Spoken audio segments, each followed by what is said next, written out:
siang untuk kita semua. Perkenalkan, nama saya Yulis Pinel. Saya guru pendidikan agama Katolik dan budi pekerti pada Satuan Pendidikan SMP Satap Negeri Nakol, Desa Mobesi, Kecamatan Insana Tengah, Kabupaten Timur Tengah Utara, Provinsi Nusa Tenggara Timur. Saya merupakan salah satu mahasiswa pendidikan profesi guru agama Katolik angkatan pertama tahun 2024 di bawah naungan Kementerian Agama pada kampus Sekolah Tinggi Katolik Santo Yakobus Merauke.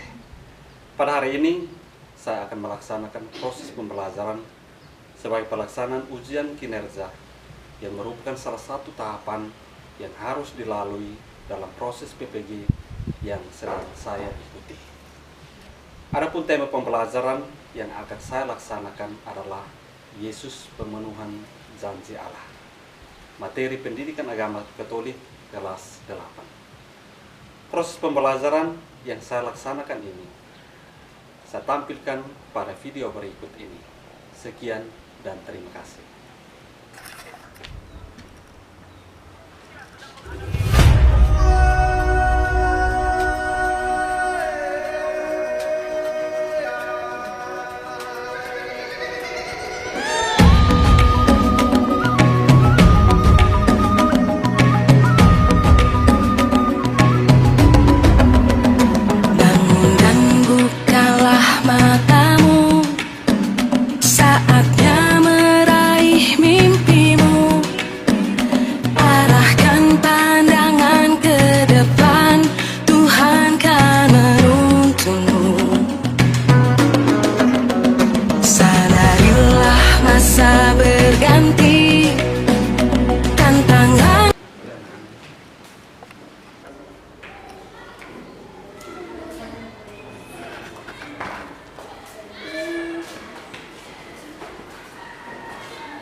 Baik, selamat pagi untuk kita semua. Selamat pagi, Guru.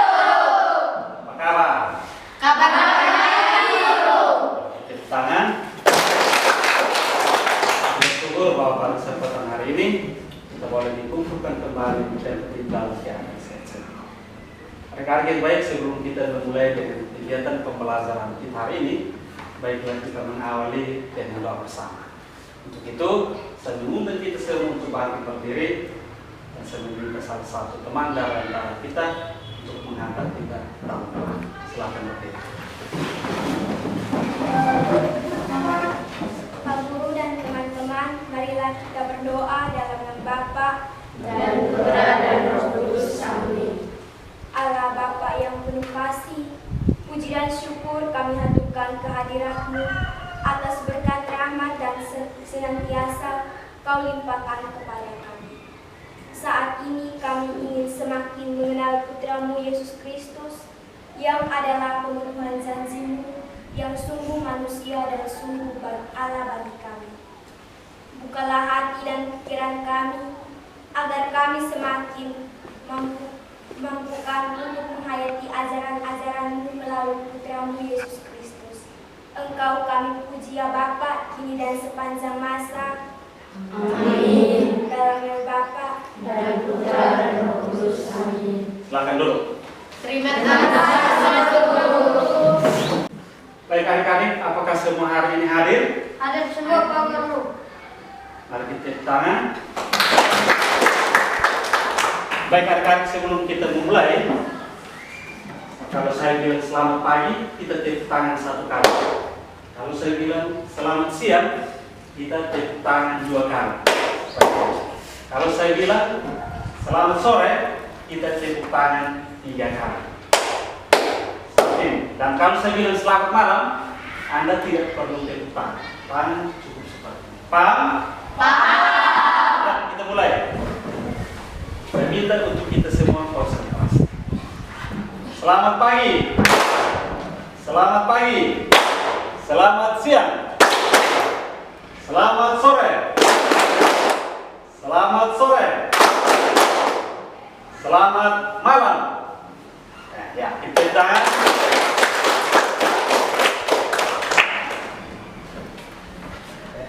Baik adik-adik, hari ini kita akan sama-sama membahas tentang satu topik, yaitu tentang Yesus pemenuhan janji Allah.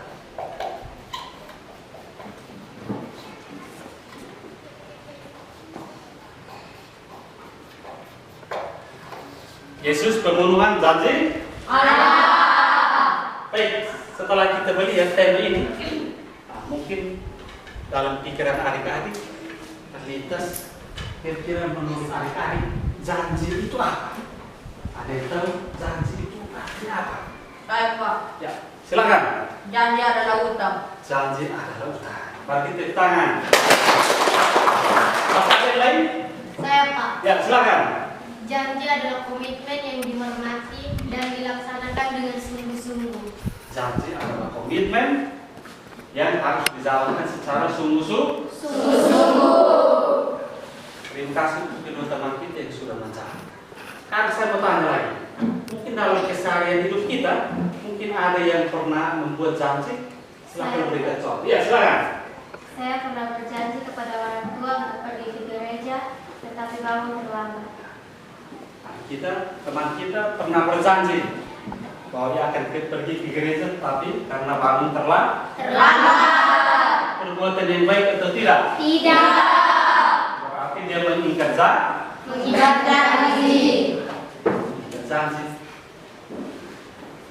Dan dia akan menyesal kalau dia tidak mengikat janji.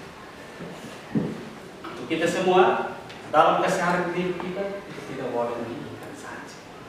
Seperti yang tadi teman-teman mengatakan, janji adalah utang. Janji adalah komitmen yang harus ditaati dan dijalankan secara sungguh-sungguh.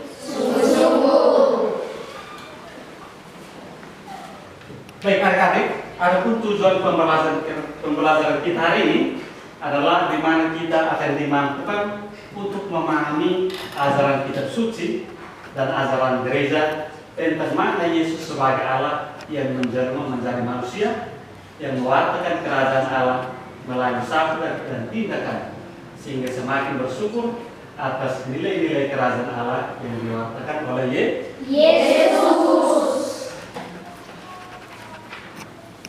Baik adik-adik, sebelum kita membahas lebih jauh tentang Yesus pemenuhan janji Allah, baiklah pada kesempatan ini kita membacakan sebuah cerita tentang konsekuensi dari sebuah janji.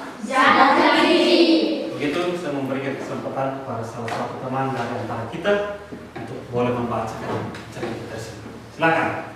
Fabian dan Thomas adalah kakak beradik yang hidup dalam suatu keluarga yang cukup mampu.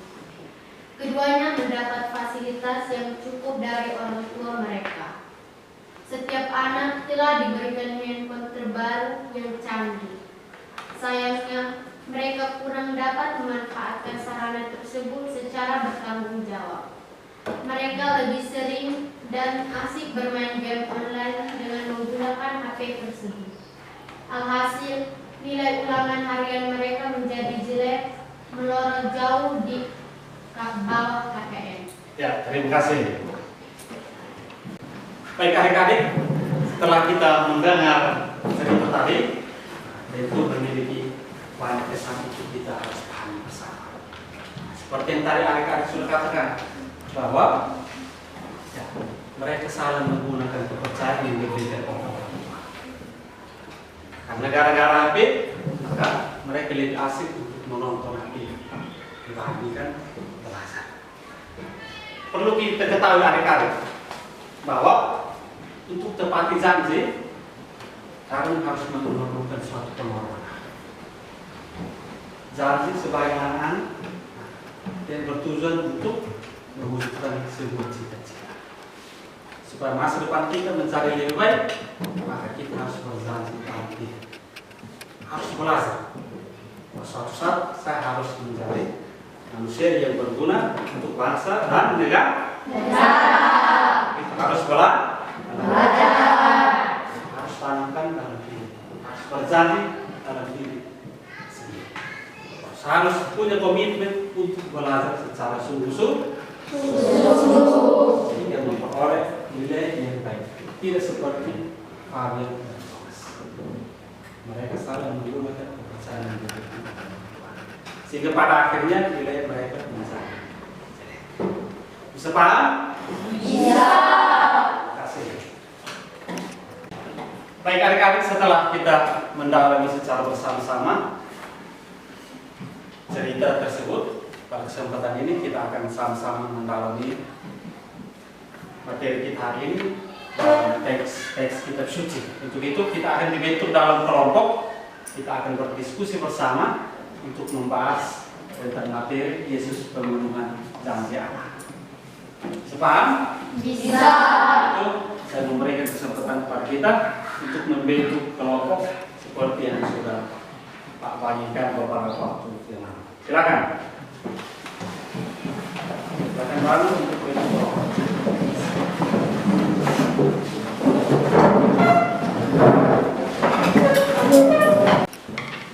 Baik adik-adik, setelah kita duduk dalam bentuk kelompok, Pak akan bagikan lembar kerja peserta didik untuk kita kerjakan soal-soal yang ada, dan setelah itu kita akan presentasikan bersama. Silakan dikerjakan dalam bentuk kelompok, diskusi bersama, kemudian nanti kita akan presentasi kelompok di depan.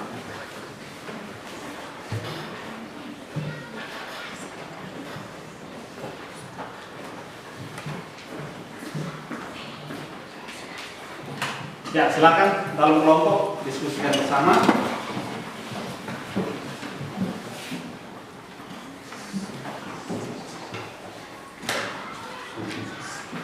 Soal-soal yang ada nanti lihat dari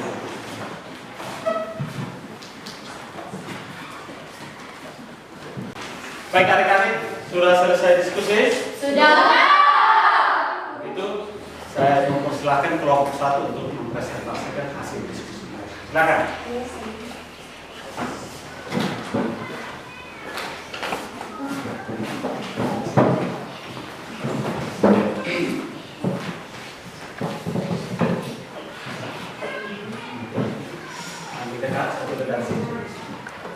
Siapa yang presentasi?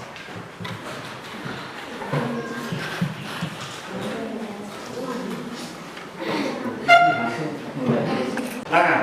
Terima kasih atas waktu dan kesempatan yang diberikan kepada kelompok kami. Di sini kami akan mempresentasikan hasil diskusi kelompok kami. Ayat manakah yang menunjukkan bahwa Allah pernah berjanji? Ayat yang menunjukkan bahwa Allah pernah berjanji adalah Yesaya bab 7 ayat 14. Sebab itu Tuhan sendirilah yang akan memberikan kepadamu suatu pertanda. Sesungguhnya seorang perempuan muda mengandung dan akan melahirkan seorang anak laki-laki, dan ia akan menamakan dia Immanuel. Bagaimana Allah memenuhi janjinya? Janji Allah telah terpenuhi dalam diri Yesus Kristus yang turun ke dunia dalam wujud manusia untuk menebus dosa-dosa manusia. Hal apa saja yang menunjukkan kealahan Yesus?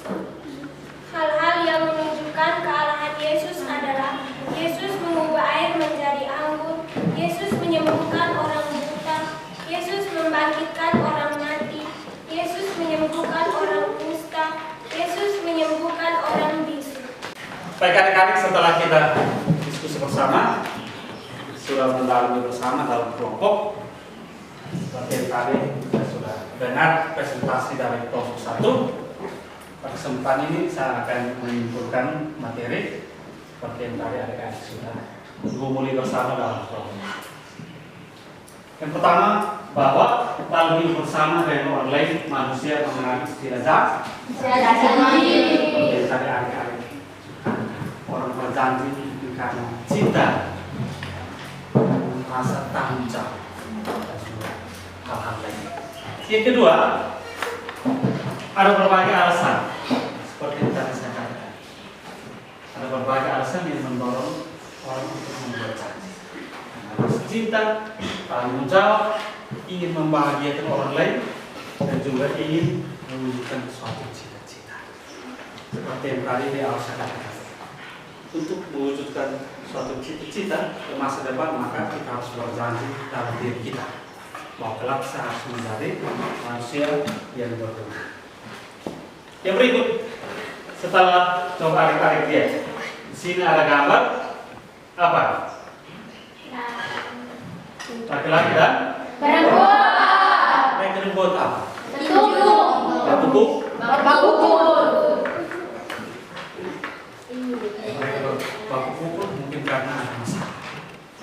Mereka berjanji bahwa harus begini-begini, tidak tepati janji, mengingkar janji sehingga pada akhirnya terjadi seperti yang ada di gambar ini.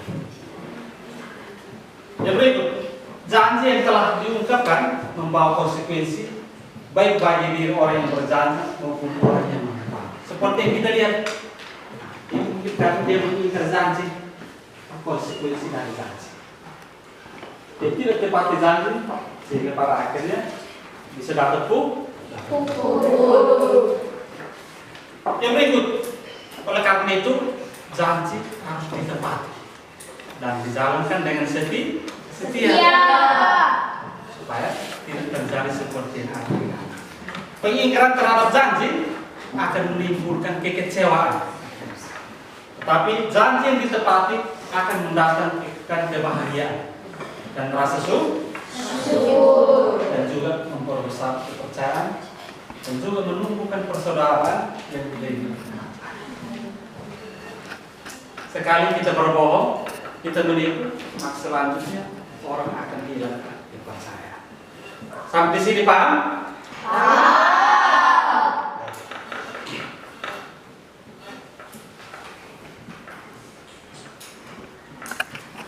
Baik, adik-adik, setelah kita membahas lebih jauh tentang materi Yesus pemenuhan janji Allah, pada kesempatan ini saya mengajak kita sekalian untuk kita refleksikan. Untuk itu saya mengajak kita untuk kita dulu bersopan, kita pejamkan mata, dan kita akan dituntun untuk berefleksi bersama berdasarkan beberapa pertanyaan. Apakah kalian juga selalu menepati janji kalian dalam keseharian hidup di tengah-tengah keluarga, baik dengan orang tua maupun dengan siapa saja yang Anda jumpai dalam hidup sehari-hari? Apakah kita mampu untuk meneladani Yesus yang rendah hati?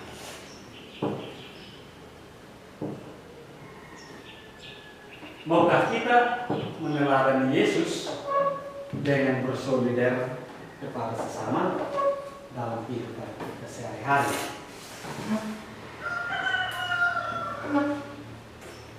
Dan maukah kita untuk bersolidar pada teman, sesama, dan terlebih dengan semua orang yang berkekuatan? Semoga kita menghayati semua ini dalam kehidupan kita sehari-hari.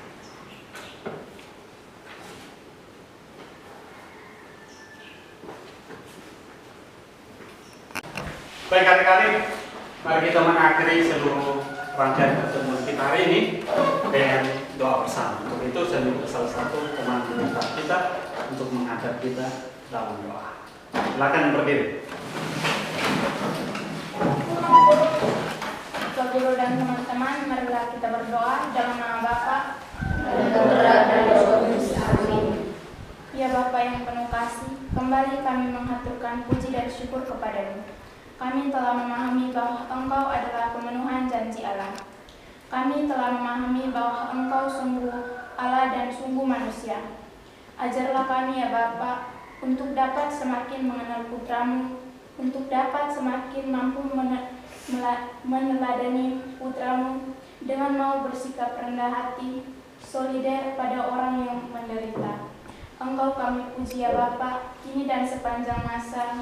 Amin. Dalam nama Bapa dan Roh Kudus.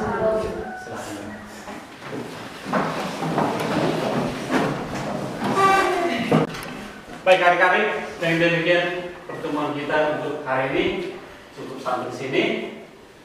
Kita boleh pulang ke rumah masing-masing, dan sebagai tugas silakan sampai rumah buatkan salah satu doa spontan dengan wujud atau intensi ucapan syukur. Bisa? Bisa. Ustazah, untuk hari ini kita boleh pulang dan selamat siang untuk kita semua. Selamat siang.